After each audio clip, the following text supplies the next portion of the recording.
Finally tonight, a young woman with her bass making an early splash in the world of music. Little fly thy summer's play. Esperanza Spalding's latest sound, featuring a string trio with her jazz bass and band, shows how she mixes classical music into the jazz idiom for which she's best known. For dance and drink and sing. She's recorded a collection of these songs on a new album titled Chamber Music Society. When we talked recently before a performance at the historic Lincoln Theater in Washington, D.C., she said it explores what she calls a middle ground between styles. Yeah, I mean, it's the way that a jazz musician is thinking, listening, interacting is very similar to what's happening in pre-written music, obviously, where everything's pre-prepared. There's just more improvisation. So in this project, we're exploring that space as instrumentalists and obviously as a composer and the arrangements, exploring that space between the written chamber music and the improvisatory chamber music.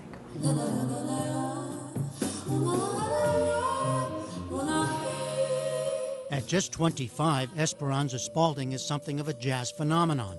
A bass player, singer, and composer, she released her first album just 2 years ago to much critical and public acclaim. And since then has appeared at the White House twice. Just for two, though you never knew you were Marie. She also performed at the Nobel Peace Prize ceremony in Oslo last year for President Obama. The sorrows will consume me. And on numerous TV programs.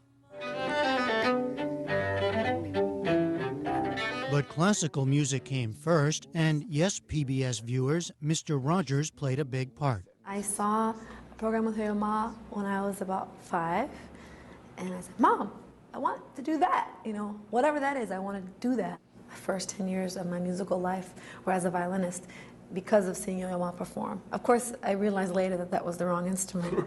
Spalding taught herself the violin at first. She grew up in a neighborhood of Portland, Oregon, with poverty and gang violence that she's described as, quote, pretty scary. She joined a community orchestra for adults and children, the Chamber Music Society of Oregon. Soon after, though, she met her true musical love, the bass. I picked it up just out of curiosity and played a note, an open string. And the sound really captivated me. It has a very distinct way of resonating with the body and resonating in a room, and I'd never experienced that before. My music teacher came in and gave me a brief overview of how the bass functions in improvised music, so in the blues. And then in about 5 minutes, we were jamming on this really simple blues progression. When I got a taste of the spontaneity of the improvisational music, right then, I knew that that was really the kind of music I was supposed to be playing. That was the opening to jazz. That was it, yeah.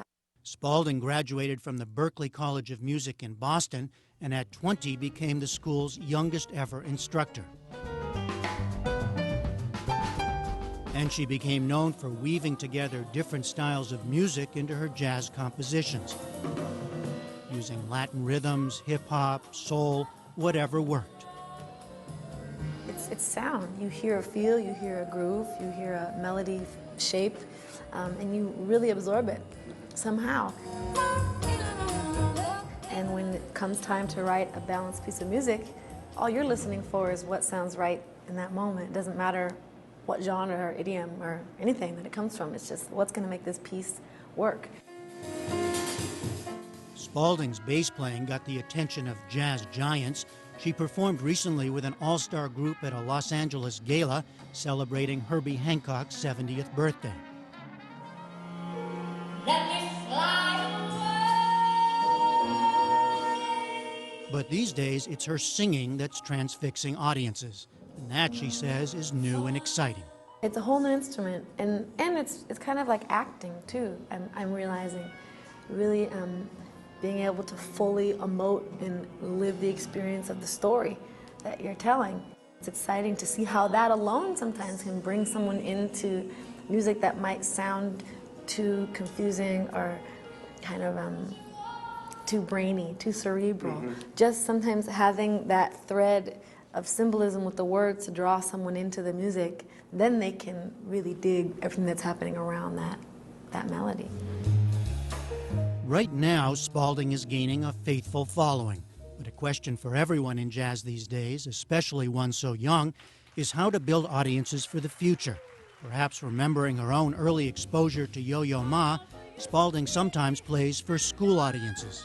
I've personally experienced the process of kind of modifying how I explain or how I present improvised music to, second graders. And when they get into the right headspace, they can engage with us as we play freely. We're not watering it down. You see it happen. Yeah, I've seen that happen. And I think that's beautiful. And seeing how much they could really enjoy this spontaneous conversation that we were having, I said, wow, that means anybody can enjoy it. Esperanza Spalding is now at work on her next recording, which will feature sound she grew up with and still loves on pop radio.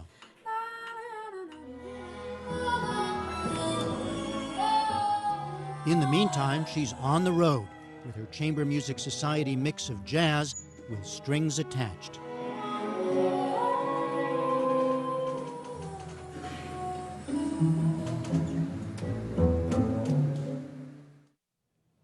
That story was, of course, reported by Jeffrey Brown.